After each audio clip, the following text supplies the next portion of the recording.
Okay,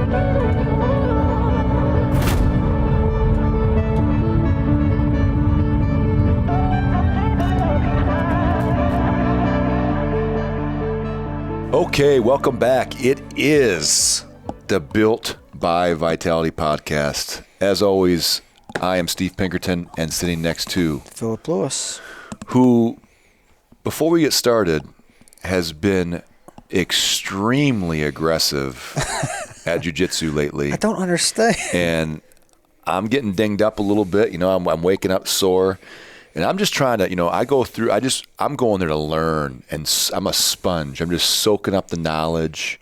And Philip's going there to, try and fight Conor McGregor in the UFC. Actually, I'm trying to be one of his teammates. Yeah. So, man, it's been an interesting ride. So we'll have to give a little update about the progress and maybe Philip's anger management that we need to deal with. Maybe next time I wear a body cam, you can see me inside of your, I don't know, seating area, I'll call it. Yeah.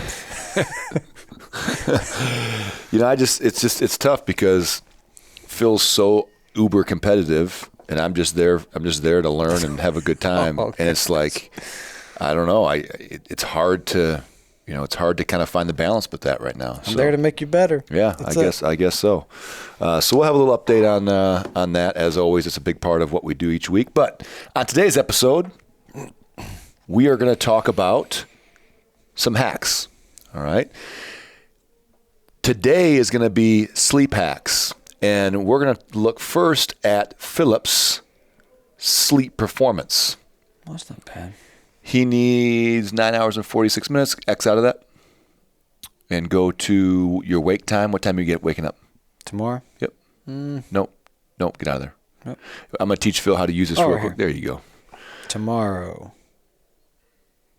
So Phil's getting up at 5 a.m. tomorrow, which means to get his sleep, he's in bed at 7:14 tonight. Probably not going to happen. So, what we're looking at here is just a wearable. We've been using the Whoop band, which it's been a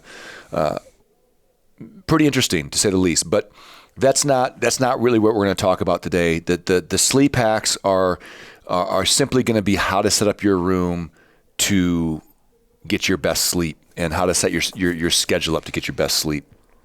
And it's funny because to me, this is so obvious. It's such an obvious thing, but that's just because I've prioritized sleep over so many different things over the years.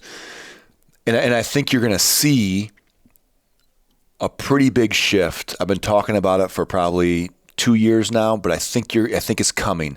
I think sleep is going to be a huge priority for people in the coming 18 months, 24 months. You're starting to see these wearables come out, and the Whoop is probably the most popular one. And the only reason I really care about the Whoop is it really does a good job, in my opinion, of breaking down the metrics of my sleep. It'll tell me how much sleep I'm actually getting for the time that I'm in bed. So pull yours up real quick, Phil. So for example, last night, Phil was in bed for 8 hours and 55 minutes, and he was sleeping for 7 hours and 3 minutes. That's really terrible. That's 79%. That number, should be in the high 80s to low 90s. There's even, some people I've seen in the mid 90s, which is incredible. But the point of that is, if let's just use Philip for example, if he's getting 80% of the sleep, then that means he's spending so much more time in bed than he has to. And I think for some people, and I'll ask Phil here in a second, but I think his sleep hygiene is pretty decent. I've put such a huge priority on my sleep hygiene that I think I'll put mine against anybody's. I'm not saying I'm the most efficient sleeper, but as far as using the tools to put in place to set myself up for the best sleep, I don't know that anybody takes as much time and prioritizes it the way that I do. So I'll share some of those tools with you today. And if you're not doing this, or you're thinking about, you're listening to this saying, sleep, whatever, I'll sleep when I'm dead. I mean, it's just such a dumb thing it's such a dumb way to think. Like, I'm just going to call you an idiot. Mm-hmm. You're dumb. Okay. Because listen, there is too much data out there that talks about the detriment of sleep. I mean, you cannot emphasize sleep enough. And what happens is, at a young age now it's middle school sports, they start to kind of set you up for failure because of the way these schedules are for these kids.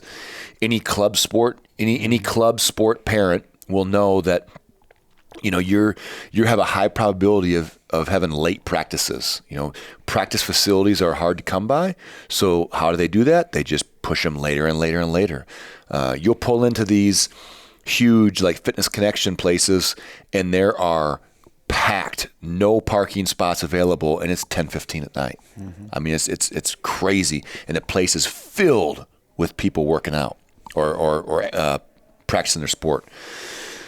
So let's dive in, and we'll talk about that as we go, and how, you know, how much of a detriment it is to exercise right before you're going to try and go to bed. You know, can you imagine hitting a couple bike sprints, you know, a half hour before you go to bed? It's not going to relax me. No. It makes you tired, but you ain't going to be able to just like sleep tired. Yeah, it's different. You're gonna be kind of drained, but you're not where I could really use a nap. Yeah. No, it's just, that doesn't work like that. So the first thing is, let's talk about the tools we can get inside the room. The first thing is going to be, it's got to be black, as dark as you can get it. I know, you know, you get a lot of people like, I like the natural light. I like to wake up with the sunlight. I'm with you. Okay, fine. But the problem is, wake up and go outside. Yeah, or wake up and open the curtains. Open the curtains up. But when you're sleeping, can you see outside? Yeah, you don't need that. You're not looking outside. Yeah. And you'd be surprised at how much light on a full moon. Oh, it gets bright. Oh man, it'll be bright in that room. Mm-hmm. So you can go to, you know, Lowe's or Home Depot, and they'll install some pretty cost-effective curtains or shades that will actually, you can get them motorized. And you just press a little button, and they roll up and they roll down. So that's the first thing. Gotta get it dark. The second obvious thing is going to be to get it cold. It's got to be cold. Got to be. When you wake up and you're hot, how easy is it to go to sleep? Oh, it's terrible. I remember doing a train exercise in the Mojave Desert out in 29 Palms. And it was before you deployed. Any deployment we did, you had to spend, it was called Mojave Viper. There's a bunch of different names for it. But you spent 30 days or 21 days out there, and you did these train exercises. Well, we were on the base at 29 Palms, so we only did a couple 3 or 4 day stints where we stayed out in the field. And one of those, it was getting ready. We were in July or August. And July or August in 29 Palms, California, you know, it's maybe 110 during the day, maybe 80 during the night. It was brutal. And I remember laying on a cot and on top of a sleeping bag, and I could not stop sweating. Terrible. You know what I mean? And I remember thinking to myself, gosh, I would love just to have like a fan blowing on me or whatever. And but you think about that, when you're hot, the last thing you can do is sleep. Yeah. When you're cold, you curl up, you curl up with a bunch of blankets, like and you just go to sleep. Mm-hmm. It's just such an obvious thing, but people, I think they overthink that a little bit. So what do you keep your bedroom at? Oh, I keep the fan on high. I got an air purifier. I shut the curtains. What do you think your temperature is? It's got to be mid-60s. Yeah. I think 66, 67 is kind of the sweet spot. I used to keep my apartment on. People would come over and they're like, man, Philip, you can hang meat in here. Yeah. I'm like, yeah, it's cold. Yeah. Like, I'm comfortable. Put on clothes or get under some covers. Yeah. Don't touch it. Like, I want it cold. Yeah. Which is interesting, you know, sidebar. Maybe that's why Steve and I get along so well out front. We both use our AC units about the same. Yeah. You know, just at night. Yeah. Yeah. Not when you're fully clothed and working out. Yeah, I can appreciate it though. Steve I love it. took his thermostats out. Yeah. Philip goes, Steve, you move your thermostat. It's gone. And you know, no one else would have noticed that, but Phil. I just want to see what it was on. It had to be 88. Yeah, it was. It gets toasty over there, But I can appreciate that. I love that. The old Vitality and this Vitality gets a little sticky in here. Yeah. But that's the idea is you got to keep it cold if you're trying to sleep. Next thing, sound. Sound is a big one. I have a sound machine. I'm not, I'm like a child. I've got a little sound machine. Mm-hmm. What kind of sounds does it make? It just makes one. I don't play the game of like, is it raining outside? Oh, that'd be nice.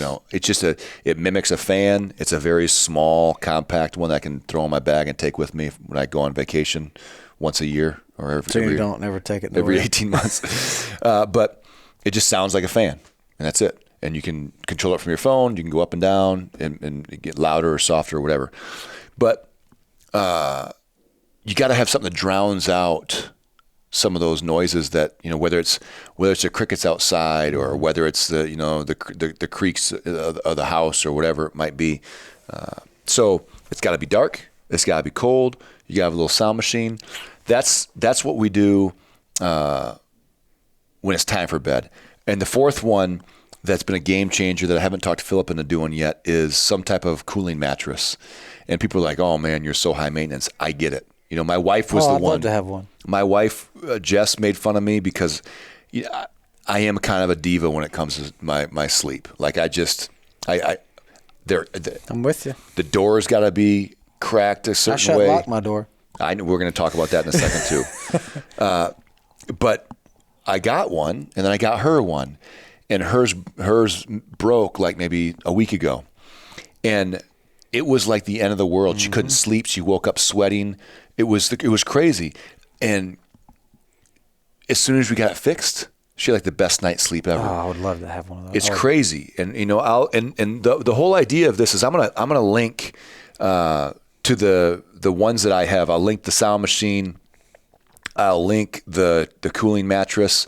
And it's just something where so many people spend money on stupid stuff. And we all do it. Mm-hmm. But man, invest some money into something that's actually going to make your life better. That's good for you. So that's the cooling mattress. The cool thing about that is, Phil, I can set it up on your phone, and you can have a schedule. It comes on by itself at a certain time every night, and then the temperature can change at different hours of the night. So when you get into bed, I like it super cold. Yeah, I'd like that thing to be like 32, man. Just it's lay like in an 56 is what you can do. And then as it gets later, like around 11 o'clock, I'll bump it up to like 62.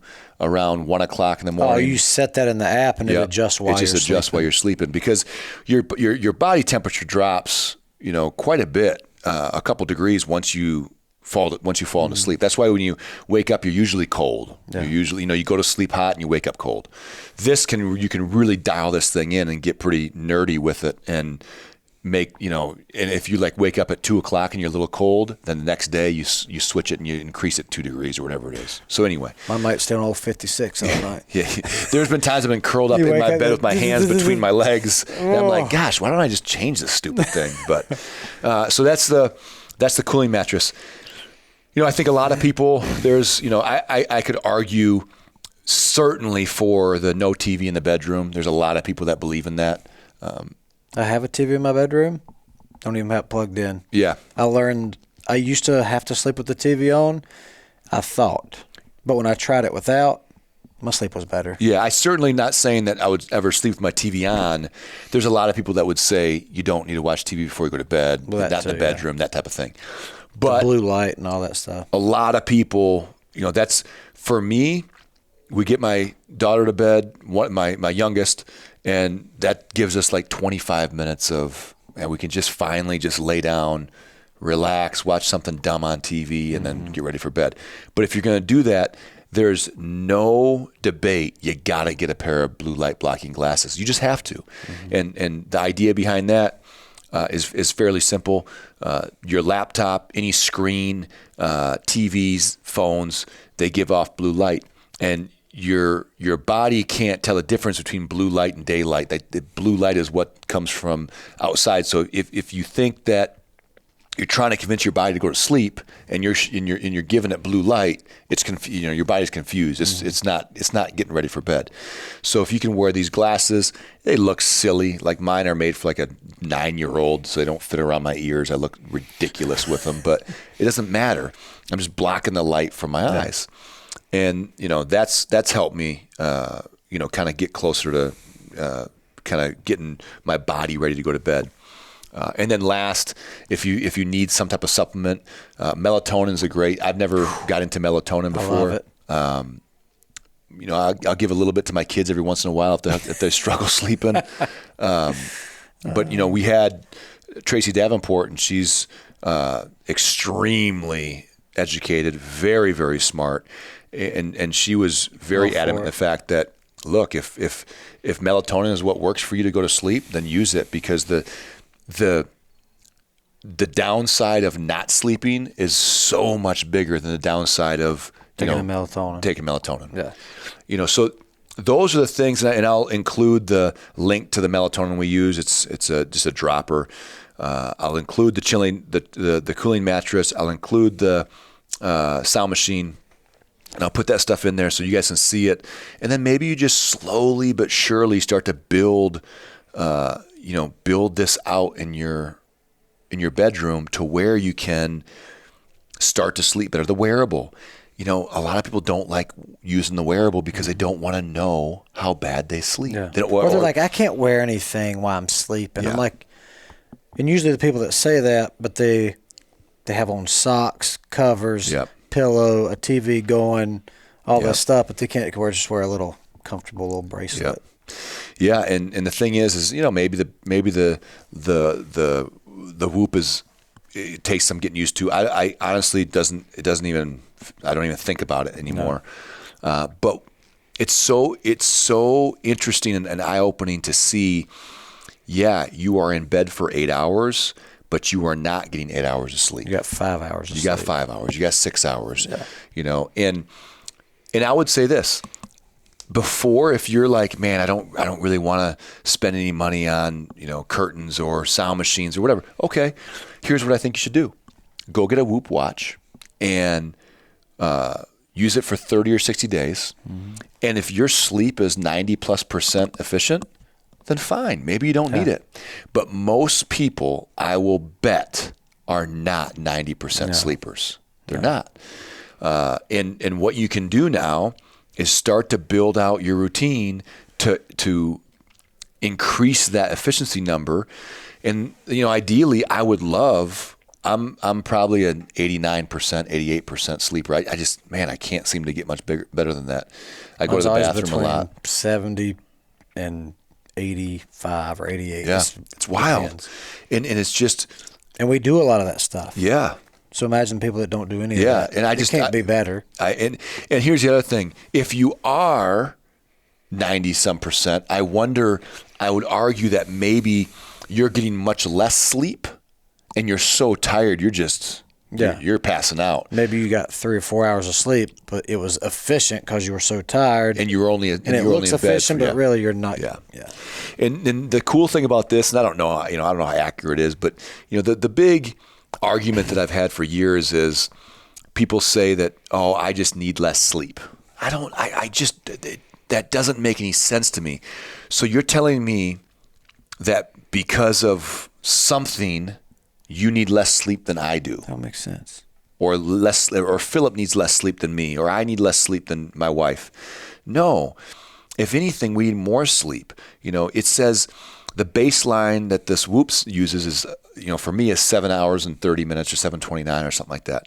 And then it will add to that based on your sleep debt, based on what you're missing. So that's where people have it twisted is, fine, maybe Philip's right. Maybe he only needs 7 hours of sleep and I need 7.5. As long as I get it. But here's the thing. If you are the school of thought that you need less sleep, you're probably not getting 7 hours. No. You're probably getting 6 hours or 5.5, which means now your body needs more sleep to catch up.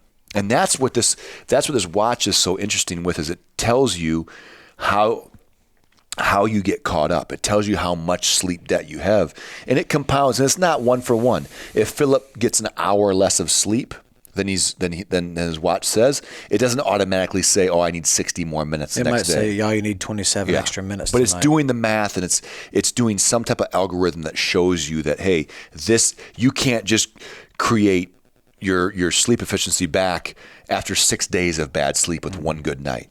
And one night of bad sleep, I think it says it takes like 2 to 3 good nights to catch up or something. And so, those are the things that I think are very simple that you can really implement with probably not a ton of pain. There's not a whole lot of rearranging schedules and all that type of stuff. You're talking about making the room dark, make it cold. You can control that. Some of that's got to be like, I used to not think like this, but it's almost common sense, especially if you have a physical job or something. Say you work construction all day for 8 or 10 hours, and then maybe you do go to a gym or something right after. You can't be like, okay, I worked an 8-hour shift outside being physical. I went to the gym for 2 hours after that. That was 10 hours I was basically active, but I'm good with 4 hours of sleep. You bought it. You can't do that. Yeah. How can you work that hard and be that taxing on your body, but only give it 4 hours to rest? I don't think it's as obvious as you think. It should be. It should be. Yeah. I agree with you.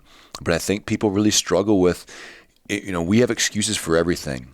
And one of those things, anytime that it's going to be a schedule issue, we want an excuse not to change it, and to justify, well, I'm a night owl. I get all my work done at night. Okay, fine. That means you're sleeping 8 hours during the day. Oh, no. I need less sleep. I don't need that. Okay. Well, guess what? There is absolutely no debate over the fact that 2 nights of reduced sleep, and you're losing your ability to your reaction time, your ability to control your emotions. You're losing so much of your performance out of that. It's hard to even quantify how much you're losing. So if you're somebody, especially an athlete, forget about it. You want to be an athlete and you tell me that you drink and don't sleep, you're not an athlete. You're certainly not a professional athlete. A professional athlete understands that, hey, sleep is priority. I can't drink. And here's a cool thing. You want to see what alcohol does to your sleep? Oh, yeah. You look at that Whoop watch and it'll drop a lot. It'll affect your sleep like you wouldn't believe. And you would think that alcohol, people pass out from being drunk or whatever. It's not like that. You're not getting that sleep is not a quality sleep. So that leads me to some things you can do before you go to bed. Let's not eat right before you go to bed. The last thing you need to do is eat a big meal and go lay into bed. You couldn't do anything more detrimental to your body than that. I try and eat 2.5 hours before I go to bed. And that's challenging sometimes, so I go to bed early. I try to go for a walk every night after dinner, and you'll be amazed. Maybe some people enjoy, going for a walk at night. Some days I do, but other nights I'm like, man, I don't. Just like the next guy, I just want to sit down and relax. But I know I feel so much better if I go for a 10-minute walk after dinner. And then I don't drink a lot of fluid after 5 p.m., even 4:30, because I still pee twice a night. It's like I'm like a 80-year-old man, okay. But if you're just drinking, hold it. If I wake up and gotta pee, I force it and go back to sleep. No way. Sometimes. If I gotta go just a little bit, I'm like, man, I got up. 2 more hours till I gotta get up. If I'm asleep, I don't feel like I have to pee. Wow. I'll force it. That's sometimes. Impressive. So that's a simple one. Don't eat before you go to bed, and no snacking. Because your body, it can do one of 2 things. It can either start shutting down and getting ready to sleep, or it can digest your food. So if you're eating something right before you go to bed, a handful of nuts, cereal, whatever it might be, now your body is no longer getting ready for bed. It's no longer getting ready to sleep. It's now going through a digestive process. And someone smarter than me can verify it, but I believe that it's like an hour and 45 minutes to digest the process from start to finish. So, and that doesn't matter. You can have, half a protein bar, still gonna digest, or a full Thanksgiving meal. It's still going to take an hour and 45 minutes. And that's a lot of times. That's why when you go to bed, if you've just eaten or close to it, you're hot, you're kind of uncomfortable and sweaty because your body's trying to digest food, and there's no way it can start getting ready for bed. So you got that. You've got your, no meals close to bedtime, no alcohol. Trying to stay away from snacks and liquids. And, again, will I say alcohol? I'm not saying you can't drink.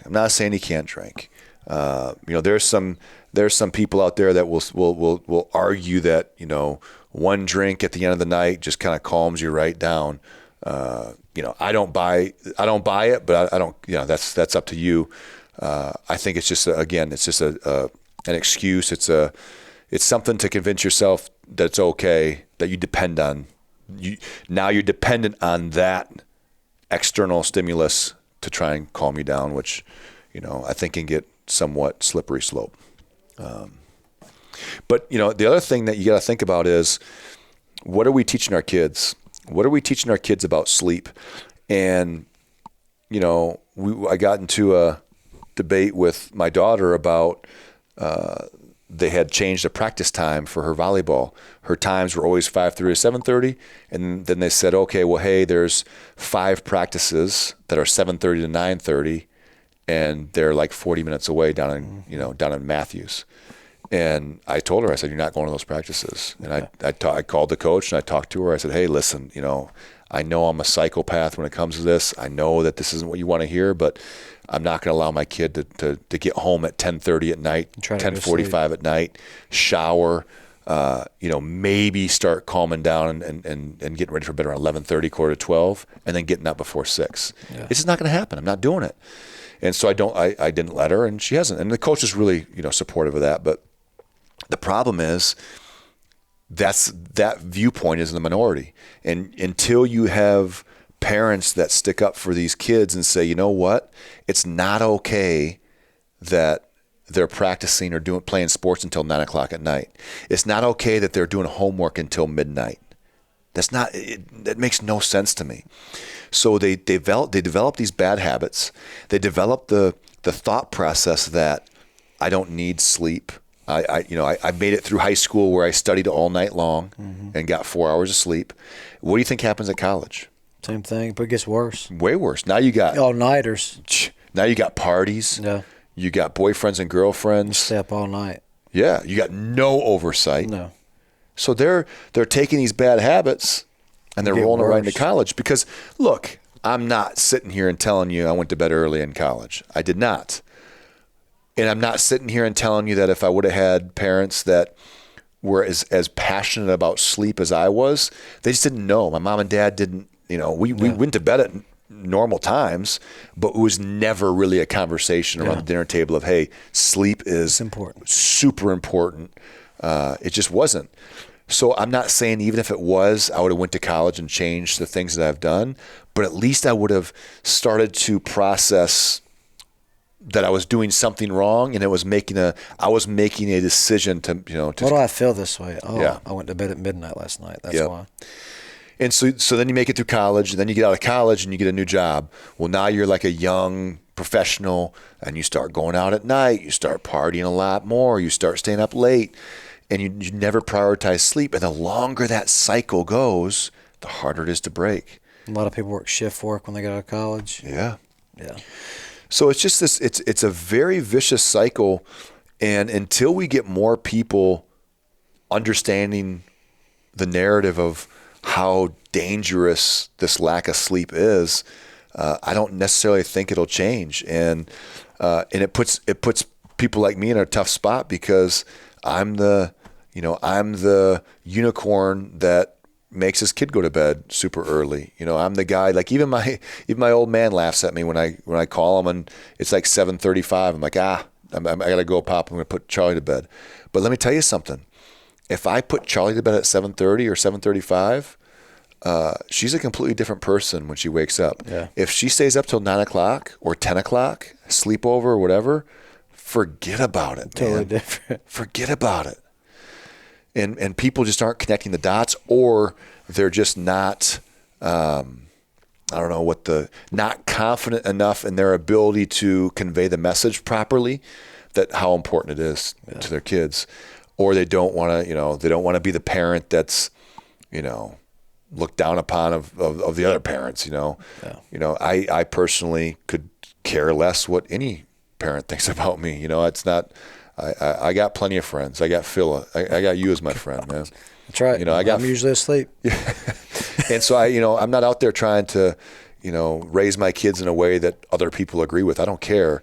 But I'm telling you, if we don't make sleep a priority, and we don't make it a priority for us as parents first, then we'll never be able to impart that into our kids. Because do as I say, not as I do, it just doesn't work. If I send my kid to bed, but I stay up till midnight snacking, watching shows, and I'm catch on to that, they're going to be like, and you wake up next morning, or your kid wakes up next morning before me, and you're still sleeping. Yeah. It's just, it's a tough thing. I don't mind people that sleep in. On the weekends, if you want to sleep in. Oh. But man, I'm telling you what, your life will get exponentially easier if you get up before 7 o'clock in the morning during the week. You get up before 6:30 or whatever it might be. Think of how much time you got left. It's true. You sleep until 9 or 10 o'clock. Goodness gracious. Good stuff. Look, again, you're somebody that sleeps on the weekends, and I think that's great. Heck yeah. Have I ever busted? Well, yeah, I have, yeah. But just because I love you. Yeah. But, I'll never bust anybody's chops about sleeping on the weekends. 11 hours and 30 minutes sometimes on a Saturday morning. It's impressive. It's impressive. So I'll leave you guys with this. Sleep is something I can talk about for and it depends days. on schedule too, right? How so? Like when people get up. Sure. Like it just depends on the schedule. So if you're able to go to bed at 7:30, then you get up at 6 o'clock or whatever. But if somebody's not able to go to bed till 9:30, and the only reason you wouldn't be able to go to bed till 10 o'clock is if you're some type of shift worker, in my opinion. Or if you're working, you got to do some stuff, whatever. But here's my thing: if you work a 9 to 5, 8 to 5, which the majority of Americans do, you could be in bed at 8. It doesn't need to be 8. 9 o'clock. Yeah. Because seriously, somebody tell me what you're doing after 9 o'clock. We had a podcast about this. Nothing good happens, but I'm serious. You're just watching TV. You're watching TV. You're sitting on your phone. You're not doing work. Yeah. And look, if you're talking to your spouse and having quality time, hey, I'm all for it. Mm-hmm. But newsflash: if you're married, that ain't happening 5 days a week. No. Okay. And if it is, come see me. I'd love to hear that story. Yeah, I hear what you're talking about. So at some point you just need to say, you know what, I'm going to get more out of, Louis Simmons or Mark Ripito, one of the really smart lifting coaches said once, so many people step over quarters to pick up pennies. And I've loved that saying so much. And it's like somebody that says, oh, I got up and worked out today and only got 3 hours. I got 3.5 hours of sleep. They stepped over a quarter, which is sleeping, to pick up a penny. You should have slept longer, took that day off, or went that night. Yeah. Sleep is more important than getting that workout in on no sleep. So again, it's coming. Whether people are going to embrace it or not, sleep is going to be a huge component of our daily lives. And if you're doing it now, great. If you're not doing it, again, just take the tools we talked about today, implement them, and if nothing else, and I get nothing from Whoop. Like I'm not even sponsored enough to that wouldn't do nothing for me. I'm just saying. Free month. Yeah. Just go ahead, get one of these stupid things. But if you're interested in one, use Pinkerton. Yeah, right. Pinkerton 10 and the code hidden in the bottom. Exactly, yeah.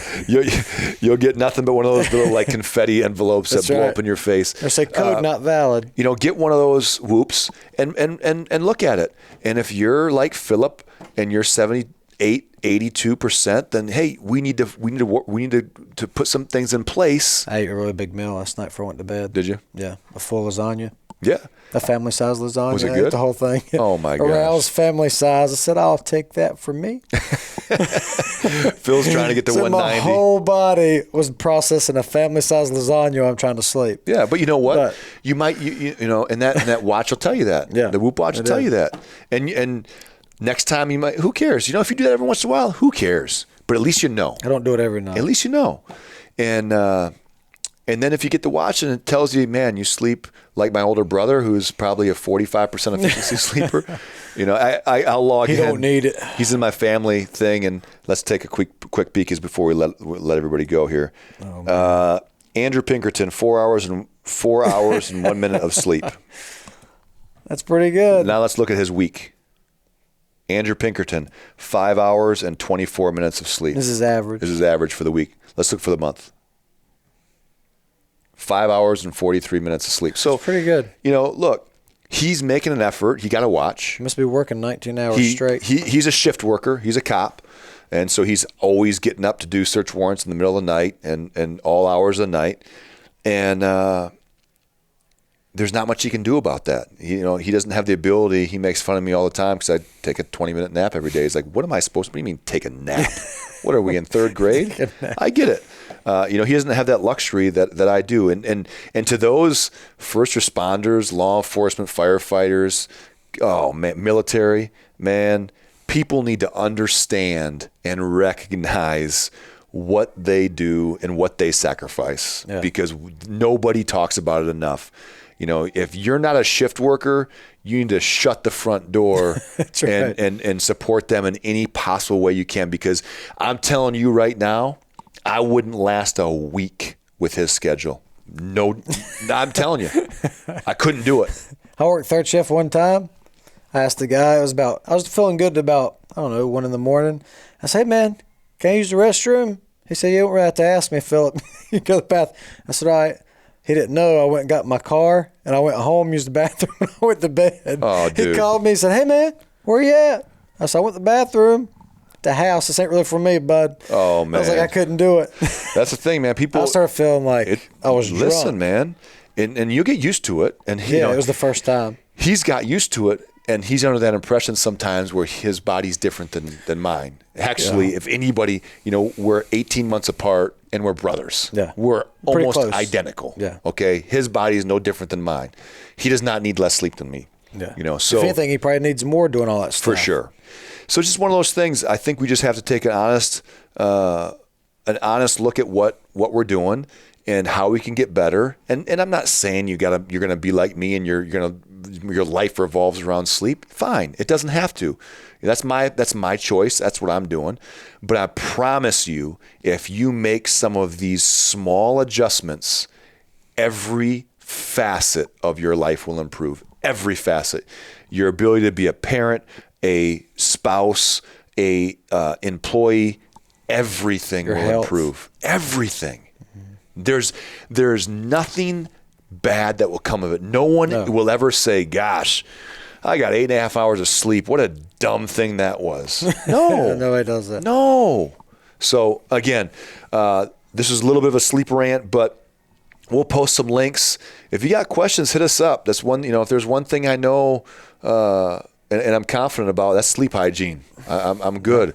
We'll take some pictures. Maybe we'll have Philip over to the house. We'll, maybe do a sleepover or something. Oh my gosh. We'll do something. So guys, I hope you enjoyed it. Philip and I are off to the mall. For what? I just heard that there is a big and tall why do I need to go Ralph there? Lauren store. Why do I need to get go a there? swimsuit? So we're going to take Philip. Maybe we'll do a little vlog, No. Yeah.